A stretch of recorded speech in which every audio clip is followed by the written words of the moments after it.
Hi, everybody. Thank you so much for requesting this private session that Myrna and I are going to do. And she has volunteered very graciously to work on some things that she may still be dealing with using this method. So I applaud your vulnerability before we even get started with that. And I also know that the stuff that you brought up is stuff that a lot of people have been through in some way, shape, or form. And I think this is going to be a really powerful thing for people to tap along with us. So tell me what it is that you might like to dig deeper into today.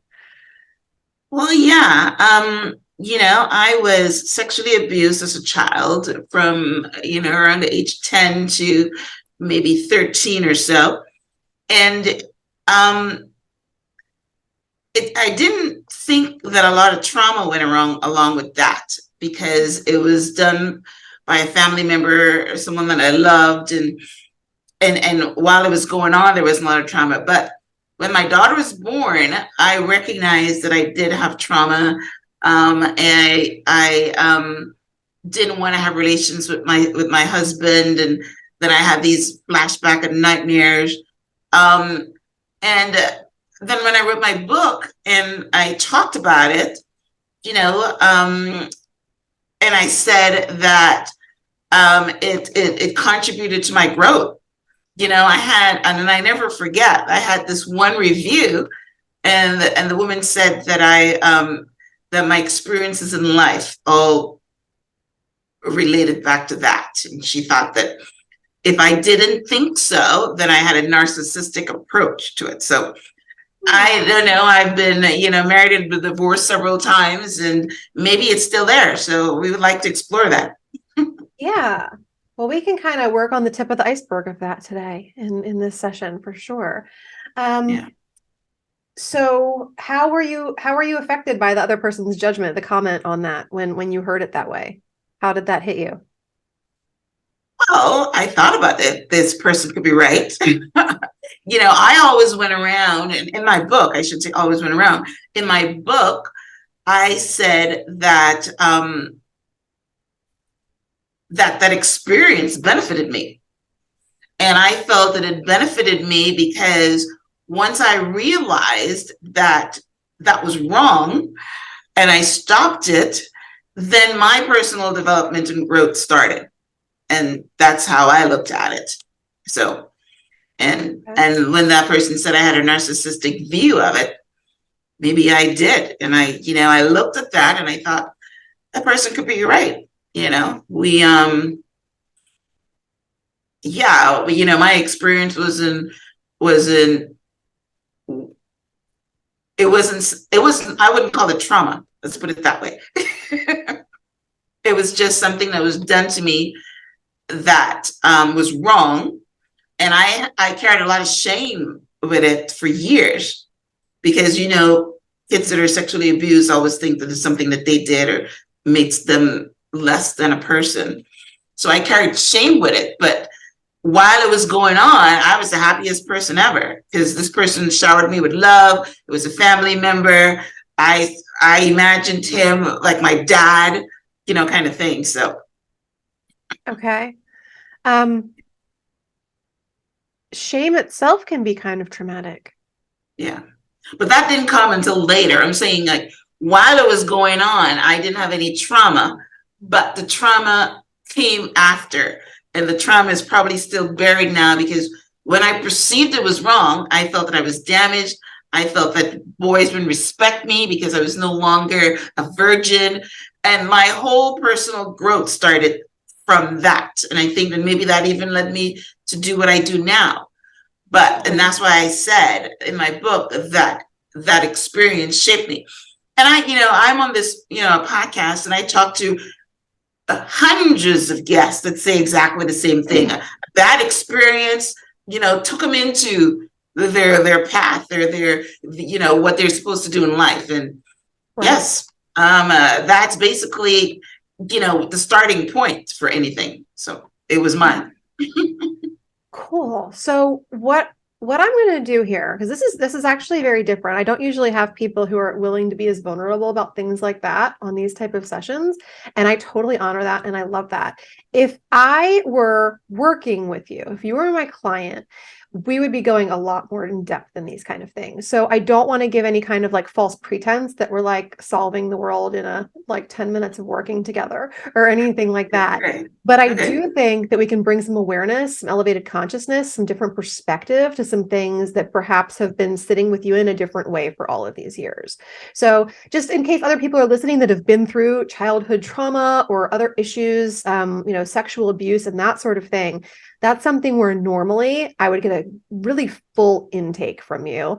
And then we would go back to the beginning, honestly, before that even happened, like when you came into this world as a baby and work on the lower energy portals there that have to do with your own feelings of safety and groundedness before moving into that, transform some things energetically there. And then we would move into those exact circumstances and things, going through them in a very non-re-traumatizing way, but also making sure to like hit on the details of things because it brings also an awareness there. And I'm obviously not going to ask you to do that for a public recording that's going to be shared. And kind of work forward, because we may have mentioned this on the podcast. I can't remember at this point, but when we do emotional freedom techniques, the further back we can go, it's kind of like knocking over dominoes. So if we can knock over that first time when something that made you fearful or full of shame or whatever negative feelings happened, a lot of times we don't have to work on the more recent times. It resolves itself. So it can make the work a lot more efficient and effective. But from the stuff that you're sharing today about the sexual abuse, it sounds like,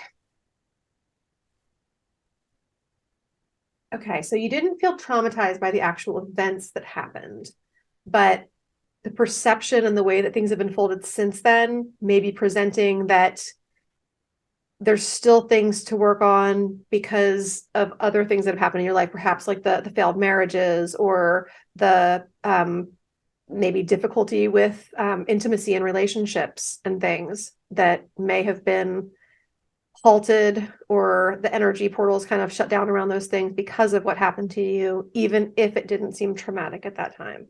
Am I gathering that correctly? Um, a little bit. Okay, When please my bring when the my light. daughter was born, intimacy shut down, but only for a short period. And my daughter is now 33.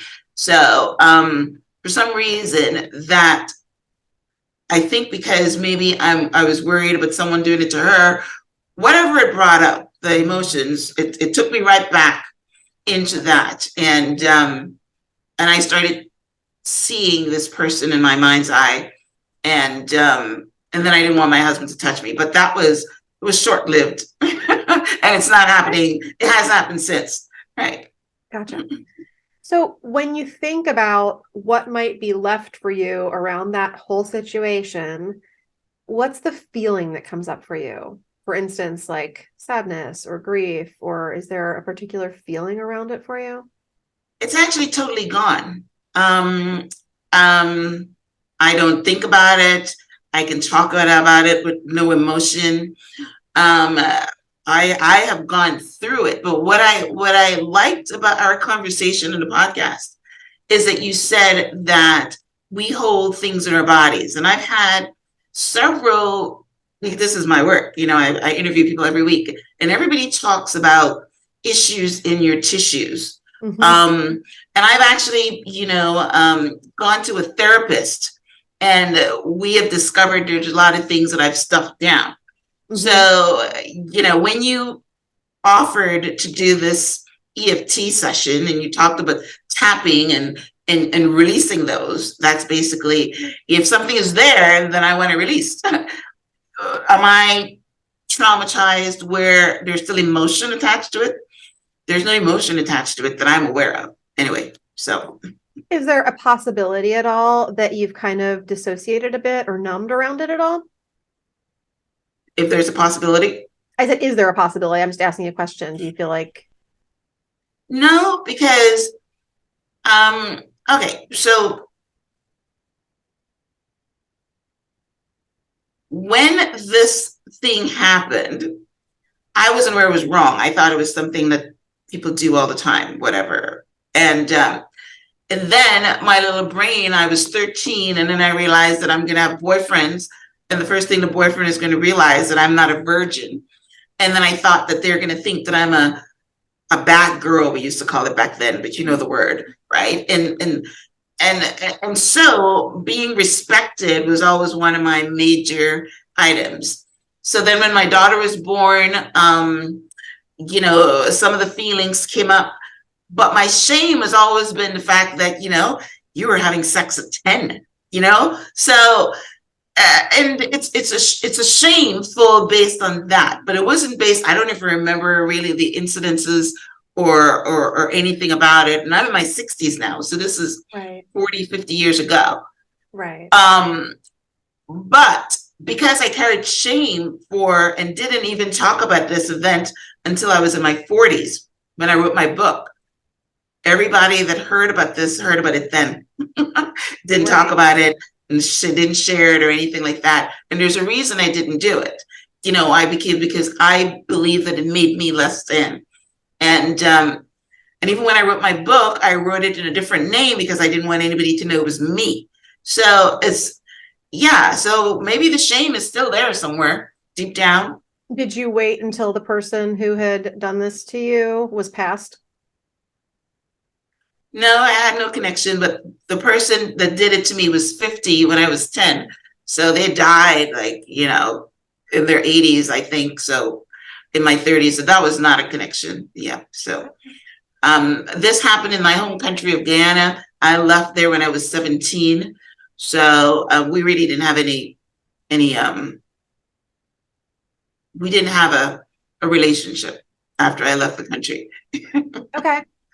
Gotcha. Right. All right. So the shame, the feeling of being less than, that kind of stuff. If you were to rate that on a scale of 0 to 10, where 0 is no shame, no ill feelings associated with any of this repressed trauma, and 10 is there's a lot of that going on, then where do you feel like you are on that scale?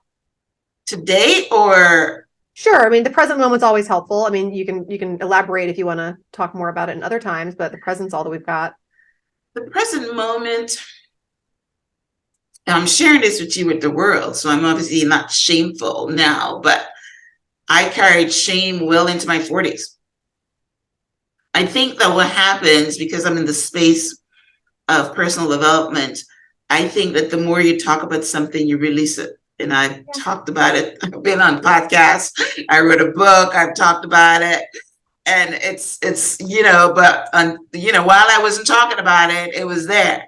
But now I don't have any connection to the shame. But I was pretty ashamed, maybe all the way up to 45. Okay. Is there is there shame about having the shame for so long? No, No. no. It's just that no, I've done a lot of work recently with meditation and working on my energy, and I talk all the time on the show, and there's probably other things buried down there, but that one is the ones, if it's there, it's totally in the subconscious written disc pattern, I totally understand. Right. Let's see what we can bring forward. That might be the best way that we can spend this time tapping. So I'm just going to ask you to take a nice deep breath, a nice inhale through your nose, hold it for a moment, and then just a nice exhale through the mouth. And just come into your body, sit and know that you're sitting, kind of a feeling. And just feel your feet on the floor, the chair that's supporting you. And if you can kind of bring into your mind's eye that whole picture of what you've just talked about, all those things that you've been through, the way it's shaped you, the shame that you've carried, the repressed feelings and all of that, and just kind of keep that front and center while we're tapping and talking about these other things, and see what we can bring up. And if you want, you can open your eyes so that you can easily kind of follow the leader with me. We're going to start by just tapping on the side of the hand. And I'm just going to have you repeat after me. And again, this is the first and only time that you and I have talked about this. So my knowledge of the situation is very limited. If I am completely off base with something, please change the words or help me out a little bit. And we'll get through this together. Even though I know I have some repressed trauma. Repeat. Yes, please. Even though I may have some repressed trauma. Some repressed feelings. You want me to bring this higher so they can say? Sure, if you want to, or wherever you're comfortable. We know you're tapping Yeah, inside that's your fine. hand. Repressed feelings. I want to love, accept, and forgive myself. I want to love, respect, and forgive myself. Even though this happened so long ago and I feel like I have talked it to death. I know this happened so long ago and I feel that I've talked it to death. I honor these feelings and accept myself anyway. I honor these feelings and accept myself anyway. And even though I know there still must be some issues in my tissues. Even though I know that there still must be some issues in my tissues. And some ways that this sexual abuse is showing up and manifesting in my life. And there's some ways that this sexual abuse is showing up and manifesting in my life. Even after all these years. Even after all these years. I'm open to the idea that I can release these blockages and heal more fully. I'm open to the idea that I can release these blockages and heal more fully. All of this repression. All of this repression. This suppression. Oppression. These feelings I carried around for decades. Feelings that I've carried around for decades.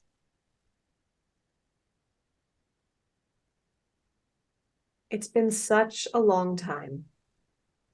For such a long time. And I never felt like I associated trauma with what I went through.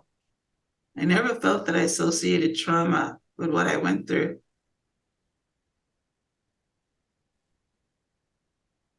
But how could that have been true?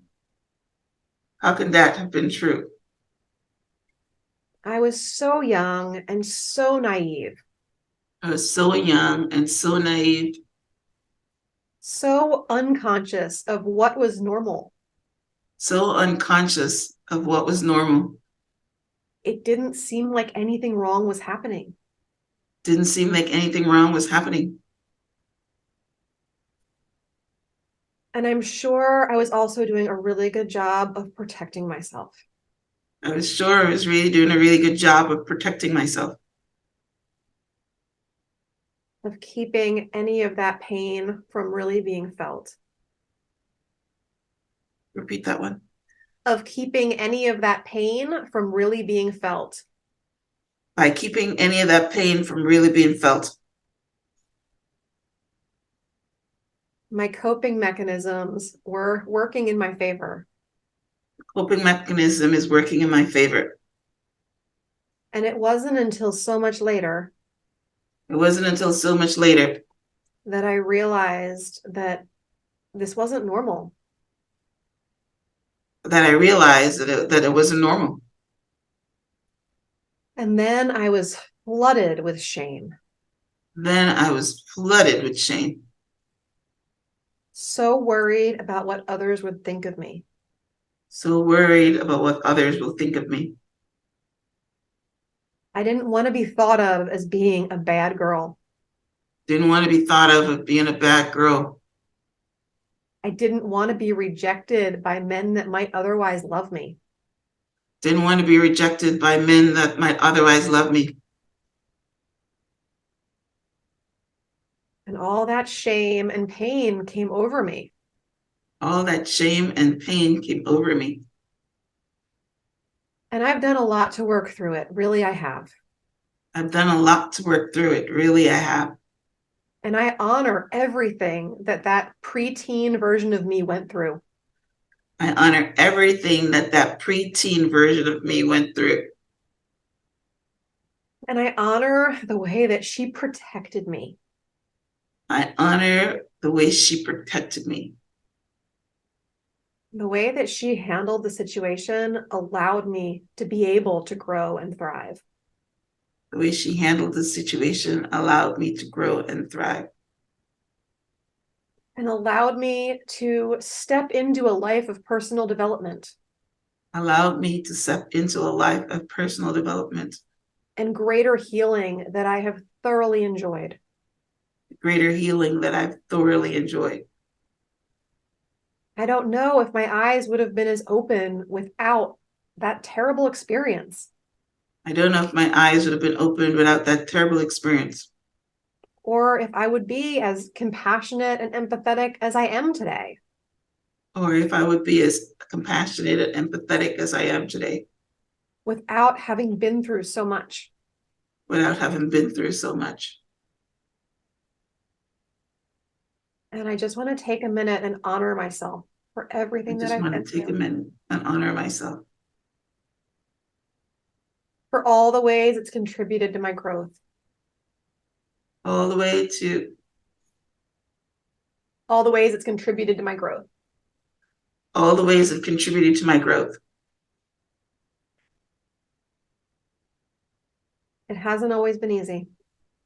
It hasn't always been easy.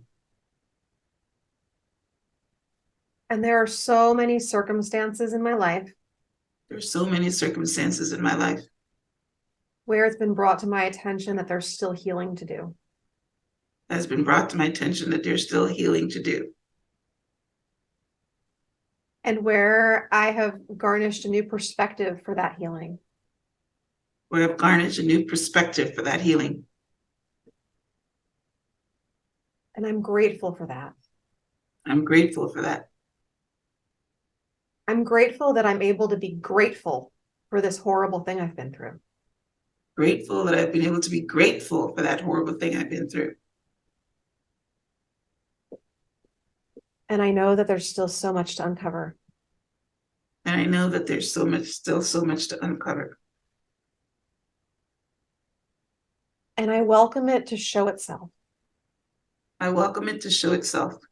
So that I can heal it more fully. So that I can hear it more fully. With love. Love. Compassion. Passion. Tolerance. What? Tolerance. Lawrence? Tolerance. Tolerance. Tolerance. Okay. And understanding. Understanding.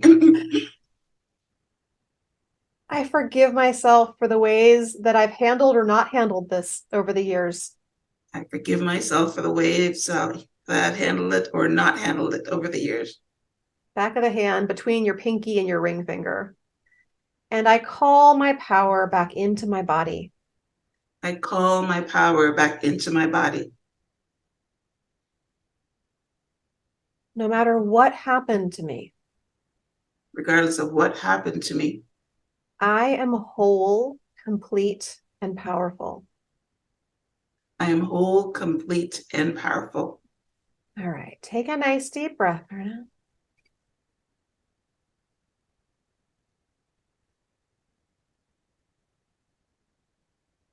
Just let's explore what came up for you while we were doing that. What kind of thoughts or revelations or things came into your consciousness? Well, I feel peaceful now. Like we released some energy. But what came up when you were talking is that you did listen. You got it all right. Oh, good. Good. I try to get connected and get into your zone. Yeah, everything you said was spot on, and that's what came up for me.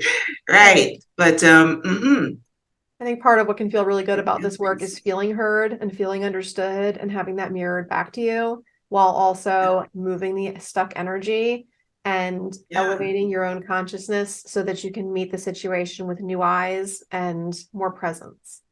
Yeah. Yeah, because I feel peaceful now. Like if, yes, that I moved, I did something. Yeah. I felt like if I've been in meditation.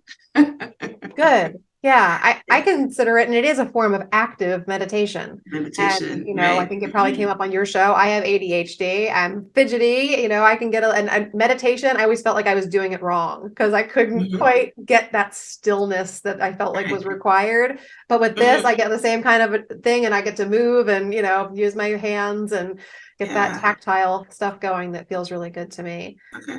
Right. Yeah. Anything So else that coming was into your great. anything else coming into your consciousness about things that could potentially be repressed or are looking for your attention?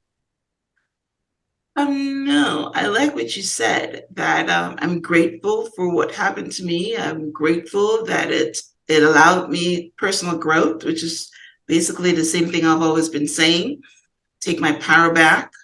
And yes, I like all that. Yes, that was good. Here's a question. Have you ever gotten really angry about what happened? Have you been through that whole emotional gamut? It's really interesting. That's a great question. Um, and the reason I'm thinking is because when my daughter was born, a whole bunch of stuff came up. And I don't know why it came up. It was only short-lived because my husband obviously wouldn't tolerate it, but it was only short-lived. And I think in that space, I did feel anger. Yeah. And you know But what? Just because your husband wouldn't tolerate it doesn't mean that it was short-lived. You mm, adjusted to what your husband's expectation was in you changing the way you were showing up. That doesn't mean that you probably, dealt with it. probably, but it didn't come up again. Okay. So I'm not sure if I dealt. Yeah, I think I dealt with it because it didn't come up again. But Yeah. what I'm saying is, I think that when it came up when my daughter was born, it's, all the hormones or whatever. Hmm. Again, I wouldn't want anybody to do that to her. She's a female. I had a son before, and it didn't show up then. Mm. Um, and the response to your question, I think during that period, 3 months or however long it was, I did feel angry at the time, but I've never, yeah, Has it ever I, come out? Have you ever yeah, allowed it to it's rise never, up and I've out? never, right. I've See, never actually felt that's that where I would go. because, Like just another nugget, like for people who are listening who have been through this and for you as well. Like if we were mm, doing this work, mm, it's amazing. I had a client this morning and she told me similar things like you did and had similar situations too. It's very interesting, actually, the synchronicities of this day. But um, she always felt like, and like so many women, like it wasn't okay to be angry. It wasn't okay to like let that out on for the world or for other people or whatever else, and that she needed to keep that inside. And also insisted that all of this had been dealt with already and everything else. And like session number one of us working together, full body release to the point of like convulsions, screaming, just I um, mean everything. And afterwards, she said she never felt more peace. mm, Like she's like I have, well, and I mean she's close to your age also, and right. and just that movement was something that was so foreign to her because she was insistent, and it had just been like numbed. It was pushed so far down into the numbness that it was just like, no, it's not whatever. I can talk about it, no big deal. Like, yeah, but it was completely she was disconnected from it, Yeah. and it Well, was that's showing really up. when you said, when you offered to do this, and I thought, well, you know what? Yeah, there's things that we stuff down, Yeah, and maybe this is one of the things that I stuffed down. Not that I was suffering from it, but I would have been interesting to see if that was the thing that I stuffed down, because uh, the fact that I carried shame for 30, 40 years about it, um, meant that I felt that I was damaged, right? yeah, And if you feel that you're damaged, that's something that you stuff down. But, I went on to have a really good life, and I didn't sure. really feel damaged at all on the outside, but maybe internally somewhere. I felt damaged. And I think it's because of the conversation around sex, I don't know. But I started researching it, and I found that 99% of kids don't tell. I didn't. 99% of people carry shame about it, Mm-hmm. and I did. So it is a typical response. Mine wasn't any different. Now, even Oprah, I'm the same, Right. she carried her secret for years. Right. But the reason I felt mine was different was because this person that did this to me, it was somebody that took care of me and showered me with presents and love, and I felt important.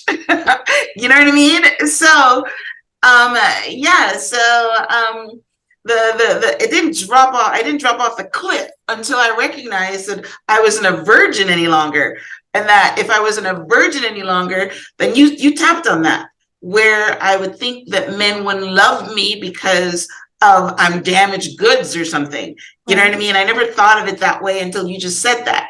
But yeah, I mean, if I feel shame and I feel that I'm a bad girl, then obviously, if you take it to the next step, it would be, why do I feel that way? Because I feel that men were going to reject me or think that I'm damaged goods, which never actually happened, by the way.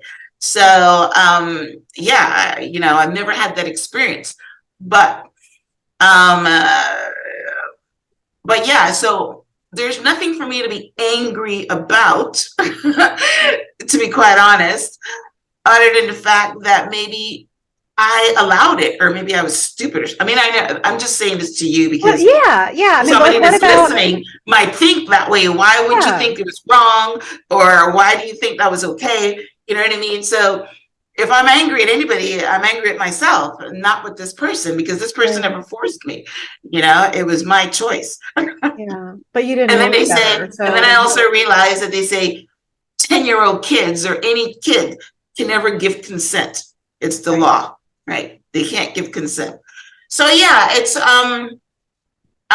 was a bad start to life. And again, you said that it made me empathetic and compassionate. It could have. And I am very empathetic and compassionate, very empathetic and compassionate. It could have stemmed from that. You never know, which is basically why I said I gave it like one paragraph in my book and then I moved on. Interesting. Yeah, yeah. Okay. Have you had any physical manifestations of unwanted things, any kind of like dis-ease or anything in the body over the years? No? No, Nice, healthy no, life? no. I haven't had any. Right now, I have lower back pain. But that just started maybe about a year ago, and I'm Okay. 63. So Yeah, no, that's great. I've Sometimes been that pretty kind of good. repression can show up in physical things, and there can be Right, some dots right, to connect there. But if there's none of that to right. connect, then it's not. So Yeah. So that's good. body pain. The doctor just says it's wear and tear. You get old, you get pains. Yeah. But I haven't Well, had any. Yeah, I haven't had any. Yeah, I've been pretty healthy all my life. Right. that's awesome. Again, because I don't, like I said, I didn't really repress it. I didn't really. I'm thinking that maybe something is there, and this EFT can bring it up, which is why I agreed to talk about it. But do I go back and do I cry when I talk about it? Do I feel it in my body when I talk about it? No, it's been released. Good. I'm glad for you. Thank you so much for doing this vulnerable tapping and sharing all of this with everybody. This is going to impact You're a very lot of welcome. lives in a really positive way, I think. Yes. And I think it's really valuable work to share. So thank you. Oh, And well, for thank all you of for you, offering. yeah, Mhm. for all of you who tapped along with us, if you're interested in sharing, I'm always so grateful to receive, emails or messages about how this worked for you or what's coming up in your life. You can always email me, Theresa@theresalearlevine.com, or message me on social media. Would you like to give an email address? Would you enjoy people reaching out to you, Myrna? Sure. It's info@myhelps.us. Perfect. That's my info. And if they want to see our episode and see a video of this, then the Transform Your Mind podcast blog and podcast, you can find that on YouTube since this is a visual show.